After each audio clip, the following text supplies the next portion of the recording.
Hello and welcome. What we're going to be looking at in today's lesson is the concept of federalism. So what is federalism? Federalism is a way of organizing a nation so that two or more levels of government have formal authority over the same area and people. So when we look at what it's like in the United States, we have the central government, which a lot of times we refer to as the federal government, and then we have the state governments. And really within that, these are both governments that have dominion over the same people and over the same land.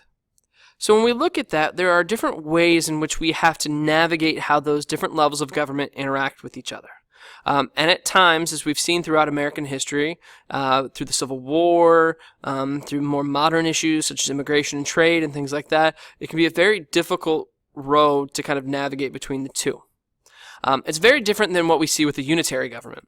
A unitary government is where all of the power within that government lies within one place. So when we look at Great Britain is a unitary government, and Great Britain, everything lies within the Parliament, and the Parliament has pretty much the entire power to do whatever they want to within the government. So what kind of levels of federalism are there? One is we've got the concept of dual federalism, which can also be referred to as layer cake federalism. Dual federalism is the earliest type of relationship established between the federal government and the states. And really, when we look at within dual federalism, is that the federal government has their powers and the state governments have their powers. And there's no overlapping between the two, which is why it's also referred to as layer cake, because when we see a layer cake, you see one cake stacked on top of the other cake, and there's a complete and distinct difference between the two. This is especially defined by the 10th Amendment. And remember, when we looked at the 10th Amendment, it said that any power not specifically guaranteed to the federal government is guaranteed to the states. So within that, we see a very clear distinction between the powers of the two. In more modern times, especially post New Deal under FDR, we see more of a concept of cooperative federalism, which is also referred to as marble cake federalism.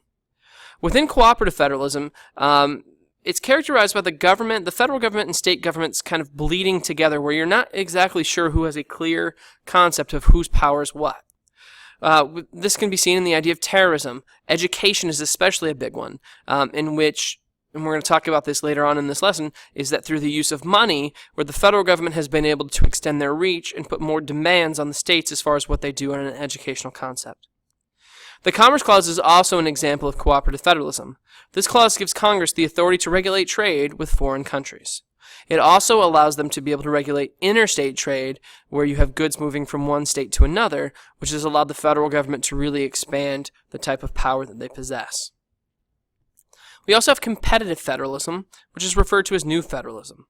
In competitive federalism, we've got an approach that stressed the downsizing of the federal government and put more reliance on revenue-sharing grants.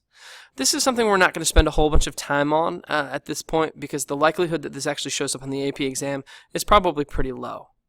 And then we've got creative federalism. Creative federalism created what were known as the Great Society programs under Lyndon Johnson. And what the Great Society programs looked at was they were trying to wipe out poverty within the United States. So this is where we see the creation of things like Medicaid, Medicare, Title I schools, in which you've got extra money that goes to low-income schools and things like that, all as a way to try and incentivize minority groups within the United States and these organizations to try and provide better educational avenues for lower-income individuals within the country. Then we've got the idea of fiscal federalism. Fiscal federalism is the cornerstone of the national government's relations with state and local governments. And this has to do with, where do we get the money? Spending money, taxing money, providing grants. Because grants are largely how the federal government has been able to get involved in things that are traditionally state powers. Because within that, you've got the idea that if the federal government gives you money and you agree to the stipulations in order to get that money, you have now voluntarily given the federal government power over those concepts. And then we've got the idea of devolution.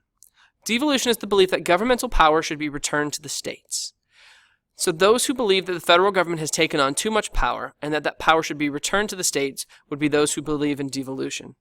Generally, when you look at modern political parties today, it is the Republican Party who generally believes that devolution should take a greater role within modern-day government. All right, now we're going to look at grants. And grants very much go along with that idea of fiscal federalism. And we're going to look at kind of where that power exists and how grants really impact what happens within the United States. So one, we've got the idea of categorical grants. Categorical grants are the main source of federal aid to state and local governments. With a categorical grant, the federal government gives a state some money based upon a specific concept that they want them to follow through on. That money then must be spent within that category in order to avoid either having your funding rescinded or to avoid any sort of criminal prosecution or anything like that. So, one of the big things that's generally tied to this is the idea of a non-discrimination clause. With a non-discrimination clause, it means that whoever gets that money is not allowed to discriminate based upon race, based upon sex, creed, religion, really anything else. Then we've got the idea of project grants. A project grant is awarded on the basis of competitive applications. So something like SpaceX, in which there were multiple companies trying to create a commercial spacecraft that could go into space, come back to Earth, and then be reused again, was a major project grant that existed within the United States. And you see lots of different project grants that exist. And if you meet those requirements, then you get the money for participating in those projects. Then you've got formula grants. Formula grants are very complex formulas that are argued about in Congress on a continual basis, and these determine a lot of times how much aid certain people are going to get throughout the country. They can revolve around things like per capita income, percentage of rural population, some other factors like that. And these congressmen are going to fight in order to try and make these formulas benefit their constituency or the people that they actually represent. These types of grants provide power to the federal government as they control how much money is appropriated. So the federal government gets the power in the formula grants. They get the power in the project grants that we talked about on the previous slide. The federal government also gets the power in the categorical grants because in all three of these categories, the federal government gets to largely dictate how and where you spend that money.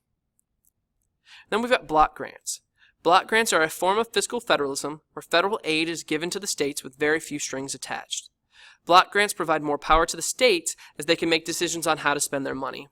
Block grants, however, are much less common than the other types of grants that exist. And then we've got the idea of mandates. So a funded mandate is when the government tells you that you have to do something and then provides you money to do that.